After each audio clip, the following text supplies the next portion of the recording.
Hello, it's Tristan here from Zebra Invest, and today I'm just back outside Ivory House for a little site update just to show you what we've been up to, how we've been progressing and what works we're doing in the property to be able to renovate each of the 7 flats to turn it around so we can actually flip these properties so people want to move in and come live here. She's been a little bit dilapidated, a little bit left, and no one's really looked after her for quite some time. So let's head inside and show you what we're up to. So, being a Grade 2 listed property, the first thing that we've had to do with this building is get listed building consent. And in doing that, we applied to Norwich City Council to basically rearrange and reconfigure some of the flats to add a little bit more value. And the reason being is a lot of these properties have got really tiny, small little kitchens.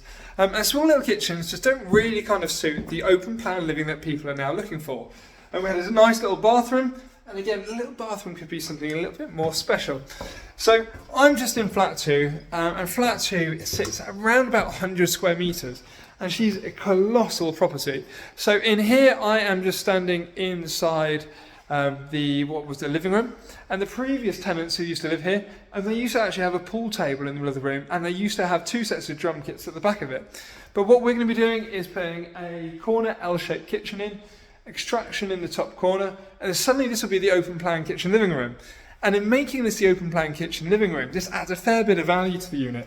So when you come on down, that then means that old toilet I just pointed out to you, this is just going to become a home office. So then you can then sit down at work, and that kind of suits the way people are working at the moment. You've got more people working from home, living at home, and also if you're someone who's downsizing, you might actually just want to have somewhere you can put your office stuff, somewhere just to squirrel away, sort out a little bit. And then if you are downsizing, which whenever you do come to doing flips, you do need to make sure you work out who your target market is going to be. You also need to make sure and have a think about what they're looking for. And in here we've got another bedroom. And this is perfect if they're going to have guests come and visit. So if you've got family coming down to stay with it, you've got little children who are going to come visit, or something like that if you're downsizing, then having a second bedroom is ideal for that.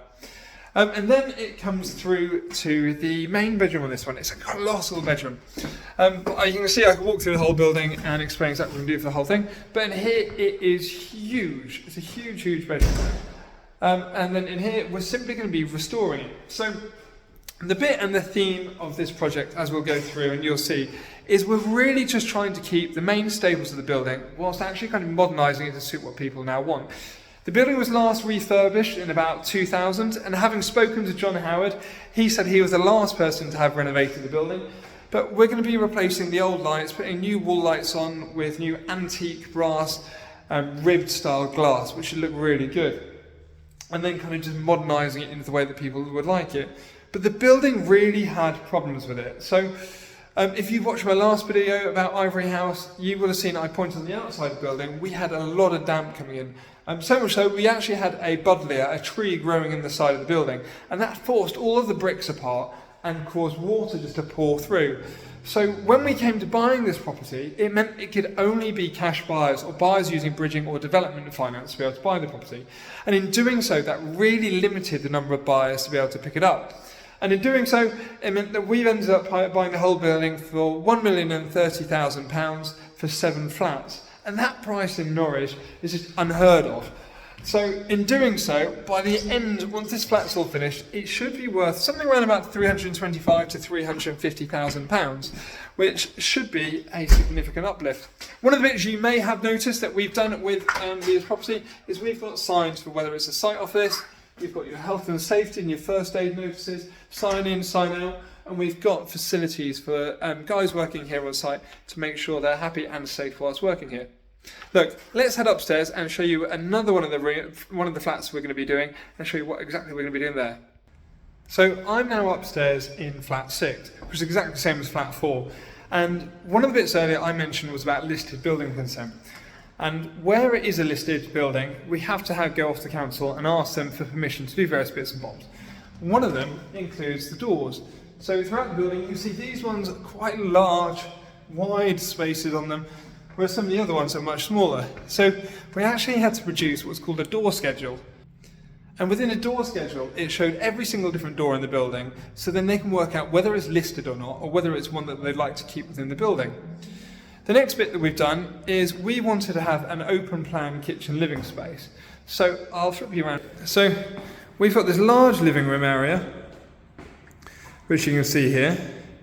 And then here there was a wall built in. So what we've had to do, and you can see across the top, is cornice and plaster and stuff like this is something that we class as a heritage feature. So it's something that we've made sure that we've kept in place and we've protected, so it's restored. Whilst you can see we've put a steel beam in across the top there, that's been dropped in below, and then we've managed to support and pick up all the timber above it.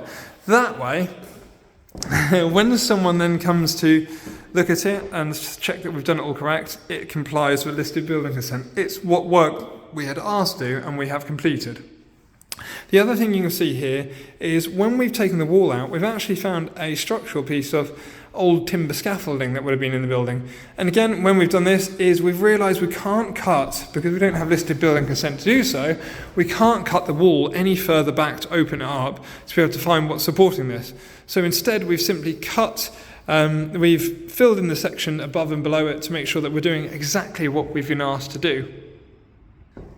Then one of the other things we've been doing with this is, so just to point out, this would have been a bedroom, and so now it's a kitchen living space.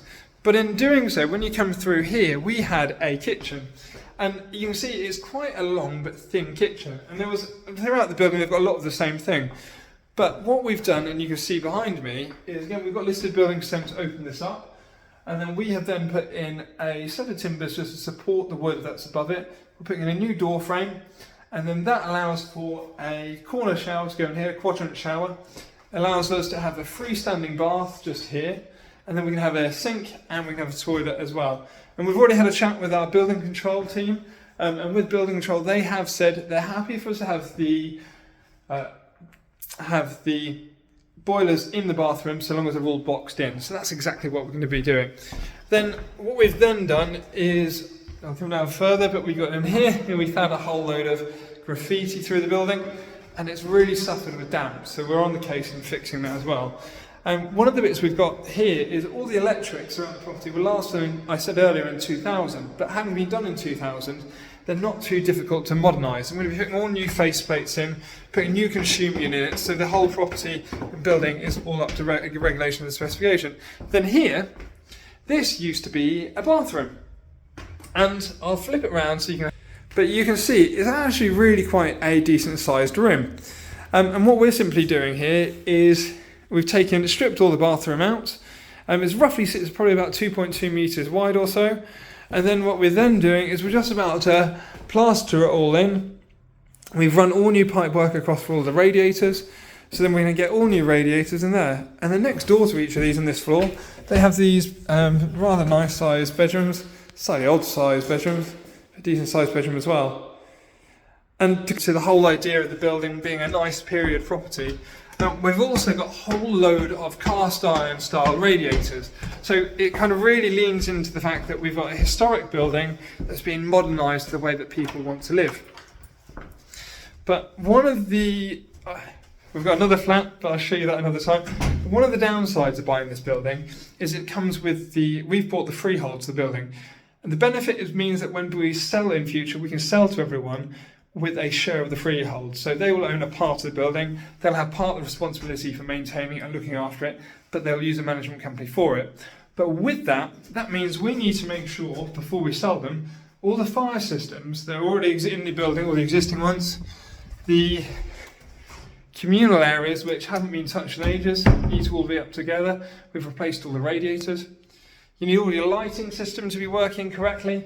And then whilst they've got some beautiful lights, currently the whole thing is pretty much just running on emergency lighting. So we've got to get that all changed over so it all works and it looks beautiful again.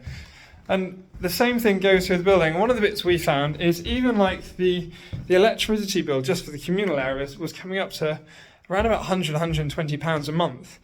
And just by changing the light bulbs, the old light bulbs we were using about 40 to 50 kilowatts each. And just in this hallway alone, that means we're using 300 watts an hour. Instead, that can reduce now down to a whopping, probably about 10 watts an hour, which is a lot better. And then the last of this project that we'll have, and it's one that we're leaving to the end of the project, is we're going to be we've got a flat on the ground floor. It's a colossal flat.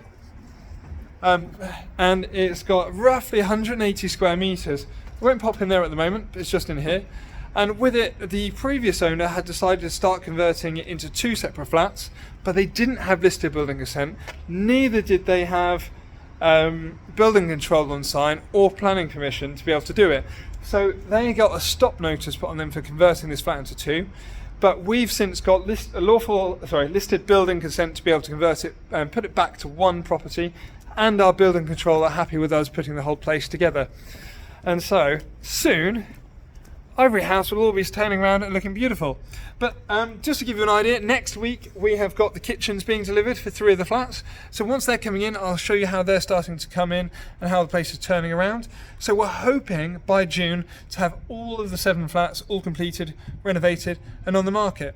If you've got any questions about this kind of project at Ivory House, and whether we're buying freehold blocks of flats or freehold flats, drop me a line, comment below. If you'd like to come around and have a look at this place, be my guest. And if you'd be interested in investing with myself at Zebra Invest, then be my guest, reach out to me. My email address is tg@zebrainvest.co.uk. Hopefully hear from you soon, and hopefully you subscribe to this channel to see the rest of the progress. Cheers, bye.